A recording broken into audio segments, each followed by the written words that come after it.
While I was playing Sekiro recently for my previous video, I got stuck for a few days fighting Ishin the Sword Saint.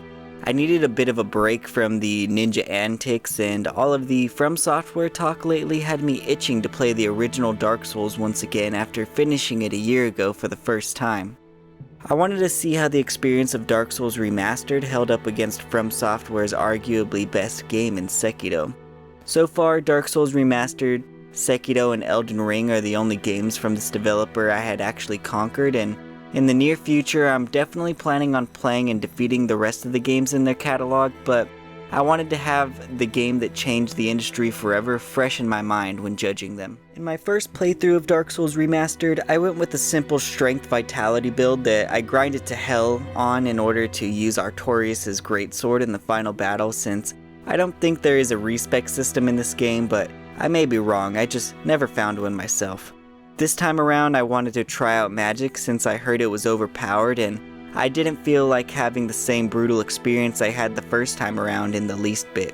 Some might say magic builds aren't for good players, but I make sure to always beat my FromSoft games with a dex or strength build at least once before I go the easy route, so believe me, I've done my time. In the age of ancients, the world was unformed, shrouded by fog. A land of grey crags, arch trees, and everlasting dragons.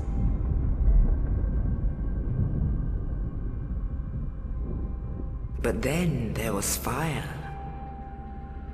and with fire came disparity. Heat and cold, life and death, and of course, light and dark.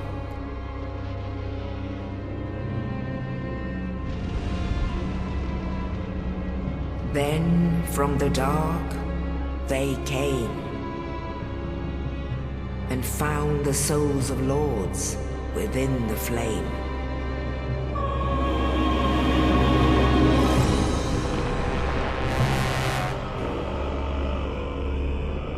Nito, the first of the dead.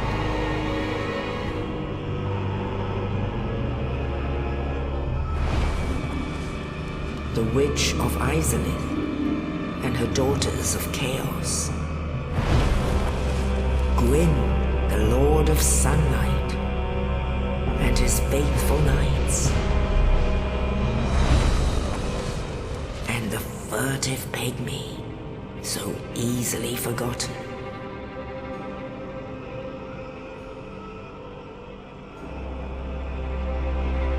With the strength of lords, they challenged the dragons. Gwyn's mighty bolts peeled apart their stone scales. The witches weaved great firestorms. Nito unleashed a miasma of death and disease. And Seath the Scaleless betrayed his own, and the dragons were no more.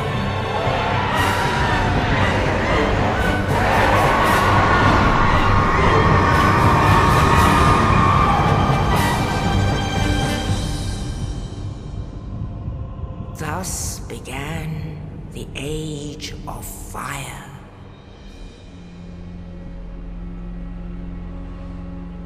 But soon the flames will fade, and only dark will remain.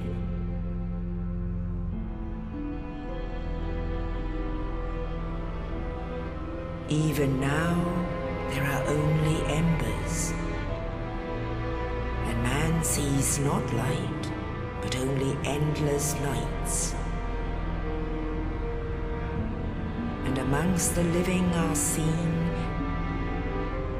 carriers of the accursed dark side.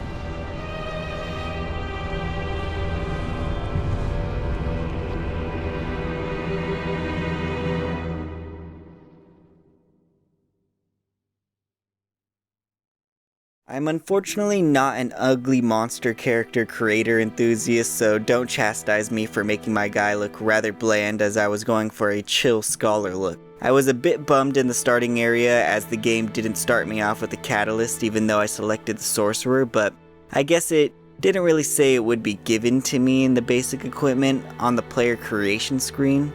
I ran right past the demon as I've been through this before and find the guy who gave us the key to leave our cell, and I left him alive as I killed him here the first time I played and it kind of felt bad, but either way, we get the Estus flask and move on to find a catalyst so that I can finally be the sorcerer I always knew I could be. And almost the moment I found it, I could tell that magic really was built different in this game. The Asylum Demon took me at least 3 tries in my first run, and this time around I beat this guy without breaking a single sweat, pelting him with soul arrows.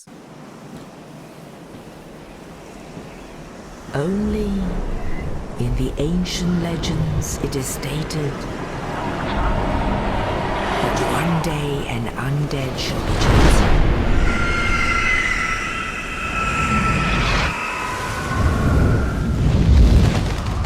To leave the undead asylum in pilgrimage to the land of the ancient lords. Lordran.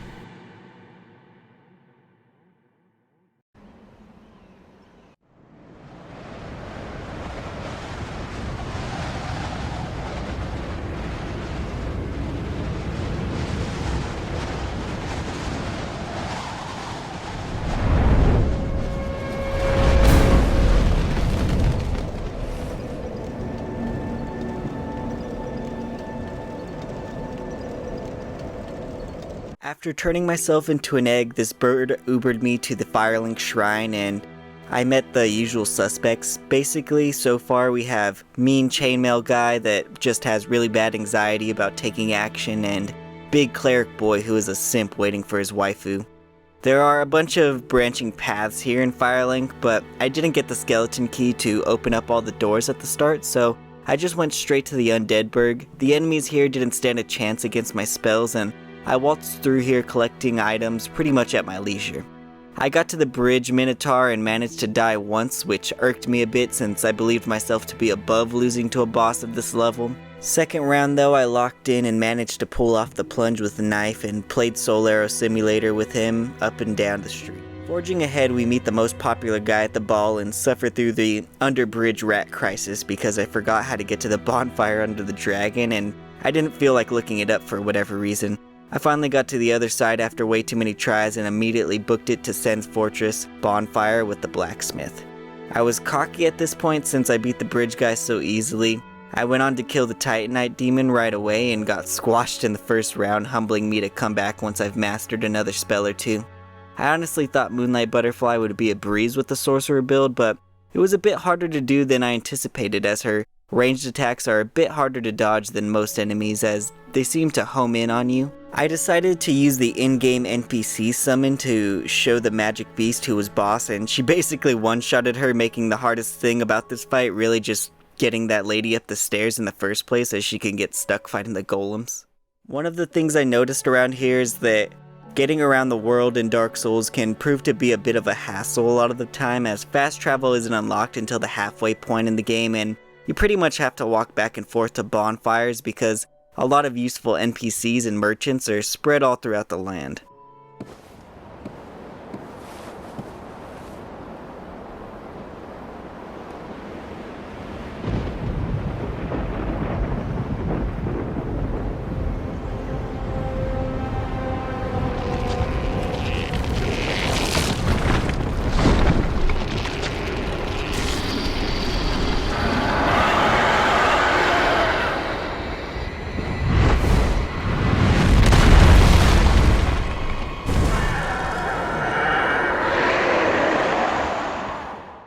Next to do on my list was the bell gargoyles, so I could finally ring the first bell to open up Sen's Fortress.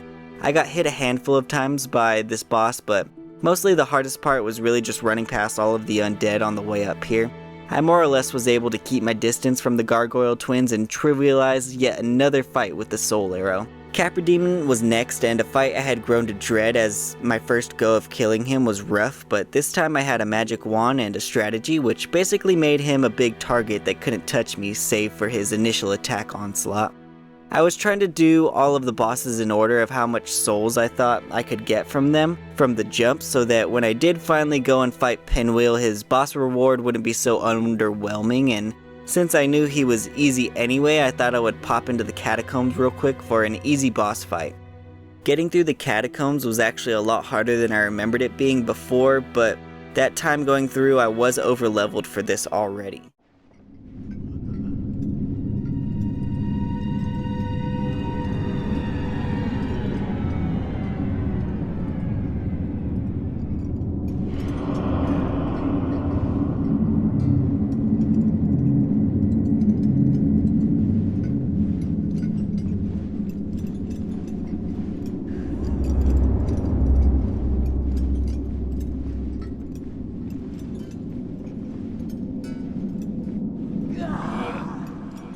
Descent to Pinwheel completed, and it was time for my laid-back fight against the easiest boss in the game.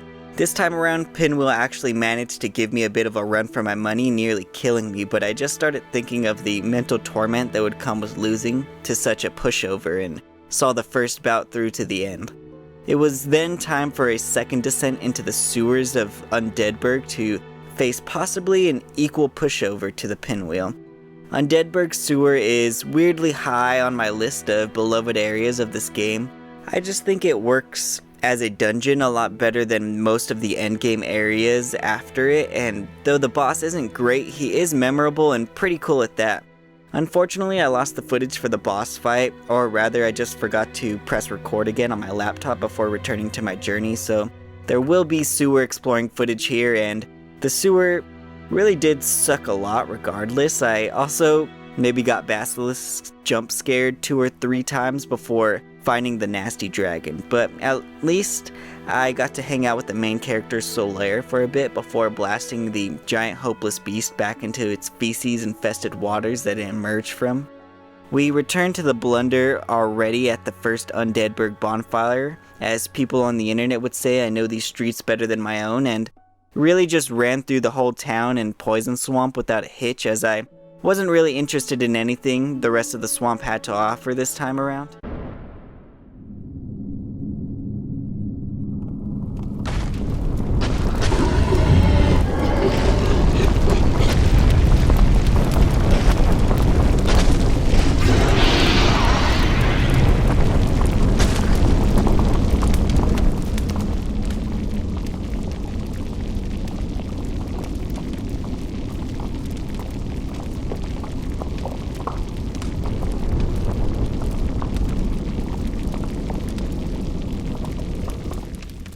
Chaos Witch Quelaag was a boss I had suspected would give me some trouble this time around, as I remember it giving me a hard time in my first go of it, but I actually kind of felt bad for her.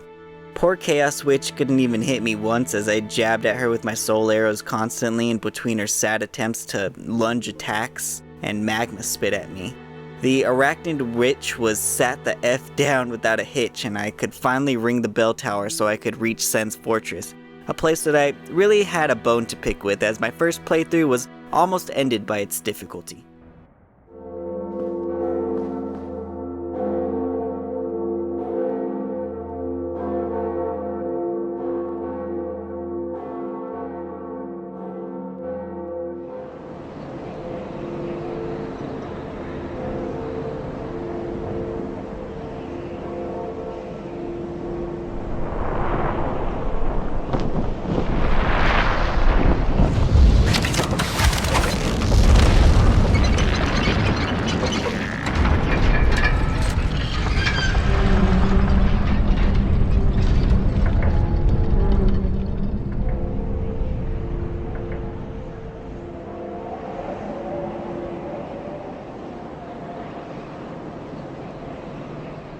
Before my trek through the Fortress of Horrors, I went and got some spells from the Big Hat Logan fanboy and went to kill the Iron Giant. Usually when I went through Sen's Fortress before, my biggest obstacle would be these big snake guys and their stupid shields, but With some light skill and a catalyst, all my fears drifted away when I realized these enemies too would be melted by my wooden staff. It's times like these that I really wonder whether or not the developers implemented magic into the Souls series simply because they thought it would fit as a class, or if they implemented it in order to add some sort of easy way of getting through the game's challenges. Sen's Fortress is rather long and annoying, but it's probably as high as the sewers on my list of good dungeons in this game. The way this dungeon is set up, with the game's first mimics and tons of ways to die at every turn, reminds me of a Dungeons & Dragons play module called Tomb of Horrors that pits players against some of the most difficult and unforgiving tabletop puzzles and situations known to man. Before ascending to the roof of the fortress, I went and freed this big hat guy who says he will sell me more spells at Firelink because magic. The upper levels of Sen's Fortress have to be my favorite, leaving the dark and gloomy interior of the fort to enter a currently active battlefield, suggesting that the forces of Sen are being invaded by a foreign adversary for some reason. If anybody knows more on the subject, please enlighten me in the comments. I love hearing about Dark Souls lore. The Iron Golem spooked me a bit in the beginning, but with some help of another undead, I was able to stay away from his attacks and pelt him with soul arrows until he fell.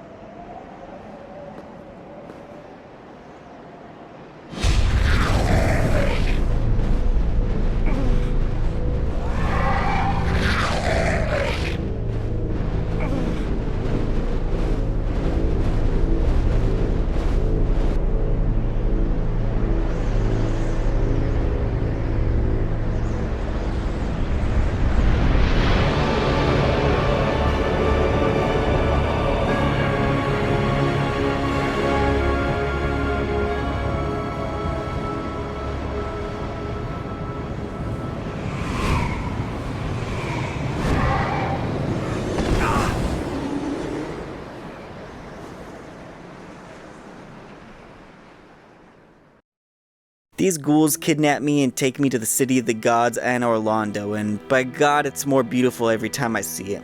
Anor Londo as a setting is cool as hell, a giant-scaled castle littered with the Knights of Gwyn, the sun god himself, packed with tons of secret areas and godlike foes.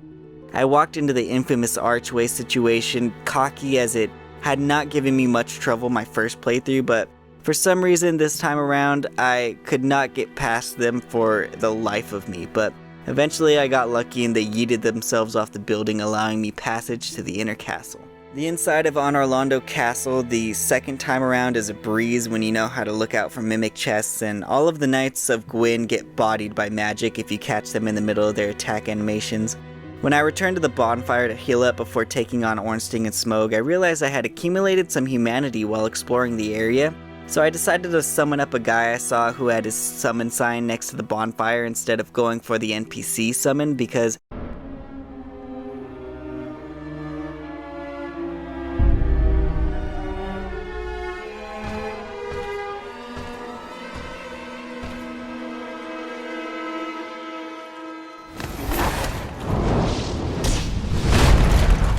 I didn't know about doing this fight alone.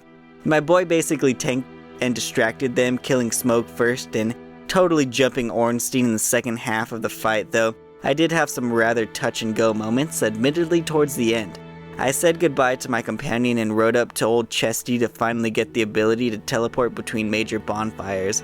This is probably one of the greatest feelings you get in the game because all of the running back and forth between the bonfires in the beginning is absolute torture, though I kind of wish they had a teleport to the Sen's Fortress bonfire so that I could access the blacksmith there a bit quicker than going all the way to the Firelink, but oh well. I then tried to fight the other demon in the undead asylum and realized that I probably wasn't ready just yet because I was getting completely one-shot the second I got down there, so I just went ahead and picked up the peculiar doll and shot straight over to the painted world.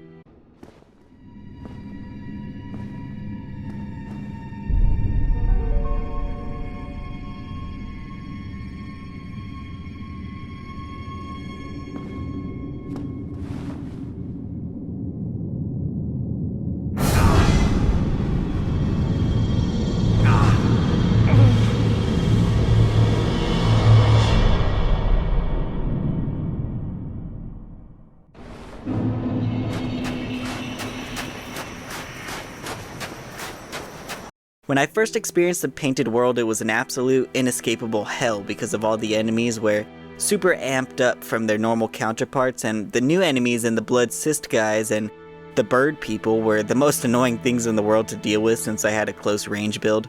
This time around, I kind of just walked around freely without a care, making use of the tight corridors and stairways to get the enemies stuck.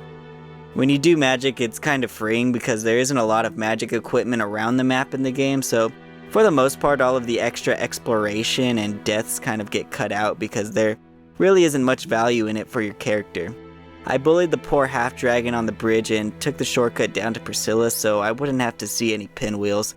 Priscilla gave me a rather hard time since I had a primarily magic setup and no real good upgraded weapons. This is a problem because a good half of Priscilla's fight, she's freaking invisible, so she can't be targeted by spells, and without targeting spells are pretty much useless in this game.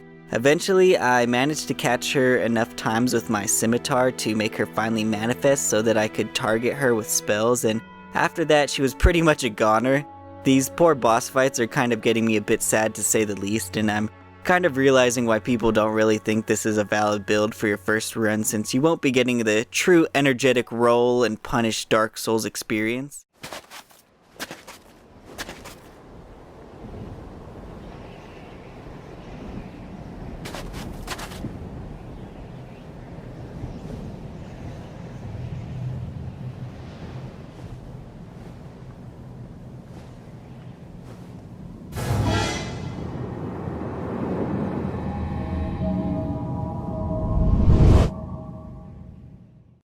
The world now opened up a bit. I returned to Firelink and traveled back down into Deeproot Depths so that I could challenge the Hydra. I didn't think that magic would be very good for this fight, so I decided to bust out the scimitar once again. Fair warning for anyone trying to do a run that's magic only. You will eventually have to make use of a melee weapon at certain points, so it's good practice to start upgrading something throughout your playthrough to prepare for these fights later in the game. After the Hydra's last head fell, I decided it was high time I went and took on one of the fights I've been dreading all game.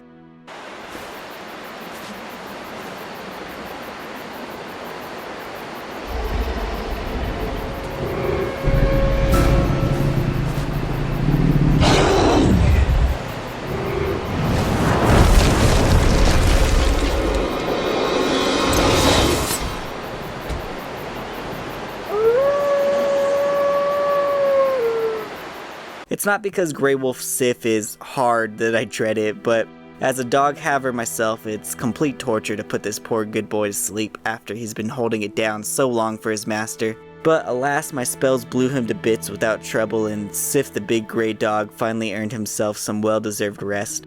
I opened up the passage to Gwendolyn and ran him down the infinite hallway like nobody's business and bagged myself yet another demigod. The first Lord Soul I decided to take was Nito because to my memory he was the easiest one to kill and get to at this exact moment. This unfortunately meant going into the Giant's Catacombs completely blind, as I didn't feel like going to the Lost Izalith and getting Sunny Boy's helmet or killing all of the Lantern Wizards to get their lantern. After getting a bit of light, the area was kind of a breeze, though I struggled a bit. I eventually found a good pathway that would get me to the boss gate quickly and easily without being harmed too many times and having to waste Estus. The fight with Nito was giving me a good deal of trouble before I remembered how to dodge his long-range knife attack, which is one of the cooler attacks in the game from any boss in my opinion, giving the player a low-volume subtle scream to look out for before the blade erupts from the ground to run you through. Once that was mastered and I realized how much damage the homing magic actually did, I kited Nito around like a fool and dropped my first lord. The Lost Izalith in my melee playthrough was absolute hell, as the setting would suggest, but surprisingly with magic this place was a cakewalk, and I don't think I ever really died outside of the boss battles, as there was so much space here to cast spells and run away that no enemy could even pose to lay a finger on me. The Demon Fire Sage was a bit rough at times, killing me a few times, but for the most part, only posed much of a threat with his lunging attack, as I eventually learned to kite him to the end of the room so that I could run to the other side and just cast spells, and repeated this process pretty much until he died. But the space and branches really helped make this a challenge, which I did enjoy.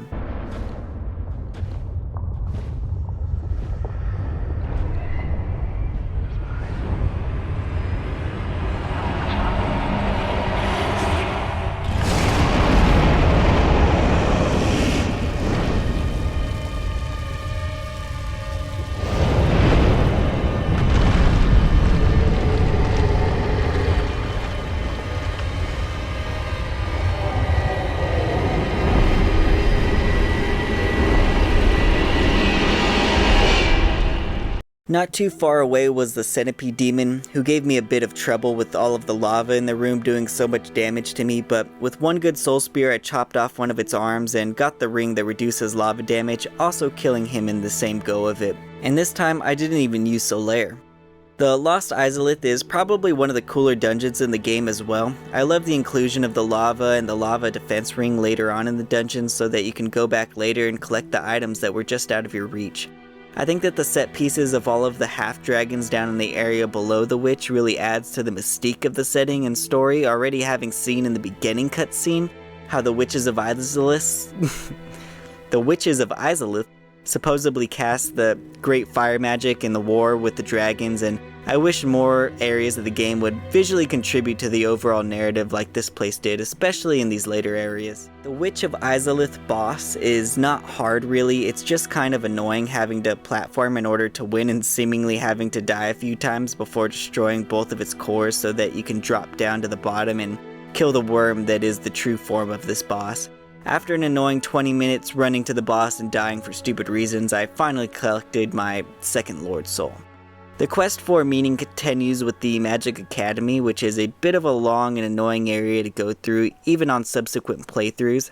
I already don't mind when games include fights you're meant to lose in the beginning, but this time, this late in the game, the first Seath fight is really annoying that you have to let him kill you the first time, mostly because he does curse damage, which halves your overall health even after death unless you consume a very expensive item.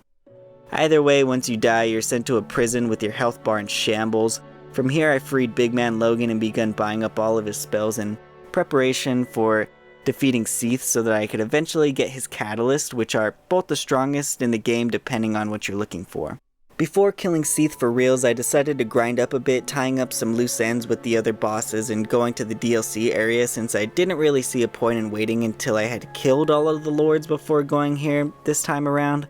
The enemies here are a lot different than the bosses in the main game. The Sanctuary Guardian was absolutely punking me left and right, only taking 1 or 2 hits to drop my pitiful vitality. But once I learned how to actually hit him with my spells, the bout became easier and easier. I killed the big cat, bird, ram, angel thingy once and for all by the hairs of my chinny chin chin and went to make my move on possibly one of the most legendary boss fights in the entire game, Knight Artorias.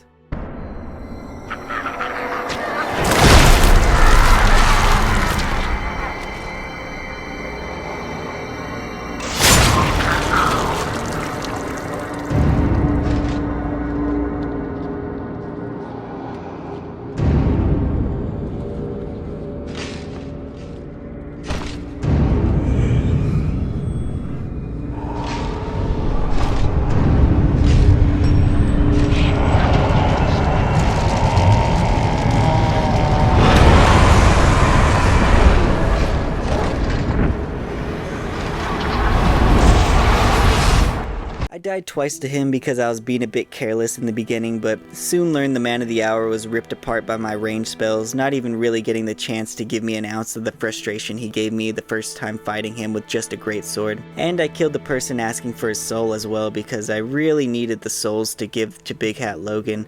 I went down to try to fight Magus, but he was really annoying me and I didn't really feel like getting overly frustrated or sweaty in this playthrough, so I decided to take a chill pill and return to the main story, leaving Magus to stew in his hole. The next Lord Soul I decided to reap after the DLC was attempted was the 4 Kings who resided in the Abyss. I think the 4 Kings are pretty dope because they seem like they have a big role to play in the story, being locked away in the abyss of the New Londo ruins, which is now a spooky graveyard filled with the ghosts you can't hit until you consume a specific item, which I actually kind of dig. The area of New Londo through the darkness seems to be riddled with history and significance that I'm sure is explained in many a lore video.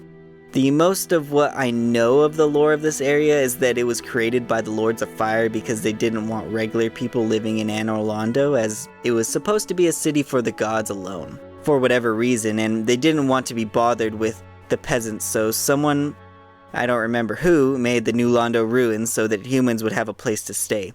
The 4 Kings is cool, save for the fact that I have to waste one of my precious ring slots on the Abyss Walker's ring, but I do like how the way to get to them takes a bit of preparation.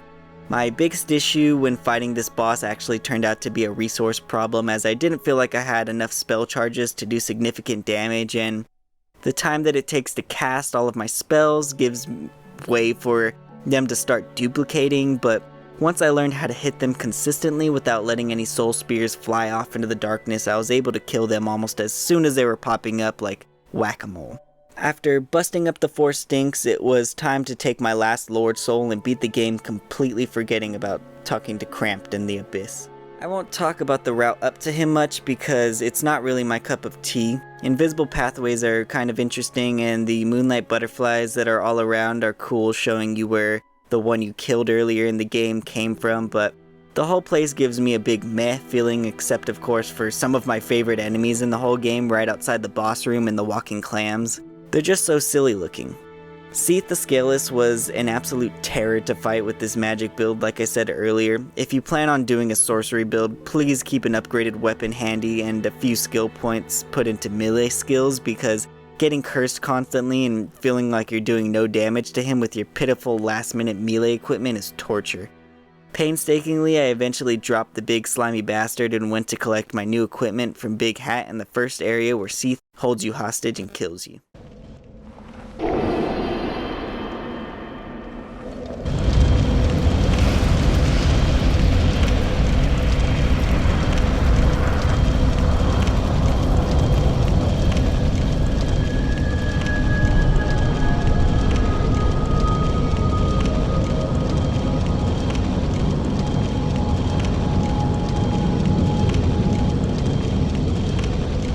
Honestly, I was a bit unnerved going into the fight against Gwyn, Lord of Cinders, as my first go of it took me about a week, even getting to a point where I was just logging on daily to make 2 or 3 attempts before having to give it some more time as to avoid intense frustration and boredom. The walk up to Gwyn was ingrained in my mind from this period of my life, so I reached him without much trouble. My final recording for this game was the start of me opening the gate to Gwyn's area and ended in just 20 minutes. My first attempt at this fight was quite foolish, with me trying to just blast him with spells from the jump, and got me nowhere. And my second run of it wasn't much better, save for the inclusion of me discovering how much damage I could really do to him if I just dodged and used homing crystals. After this epiphany, I died 2 more times, experimenting, and well, the third attempt went like this.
Finally, I reached out my wonky fingers and completed Dark Souls Remastered for the second time, igniting the flame and starting a new era.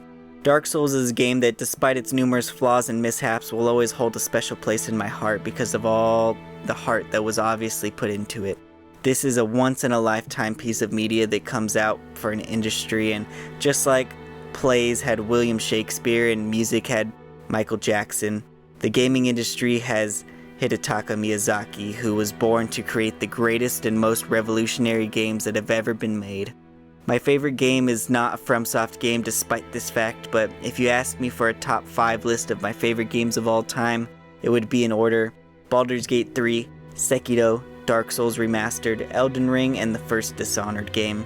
Though I love the Baldur's Gate 3 for my own reasons, the works of Miyazaki himself dominate it, and I would assume for most people that have played multiples of his games, the list would be similar, if not even more weighted in his direction. FromSoft games are always worth playing, and the fact that they aren't for everyone makes them that much more desirable, and I hope this fact never changes, and people continue to cry on the internet about these games being too hard for them, because being a Chad gamer like myself who likes a good challenge, I can feed my ego and have an amazing experience all at the same time.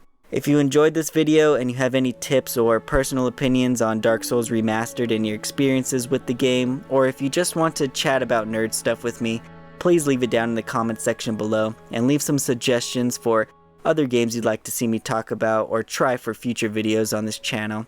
I'd like to thank you all for watching. All that I ask is that if you like this video, please leave a like and subscribe down below. I will be releasing a new video every Monday.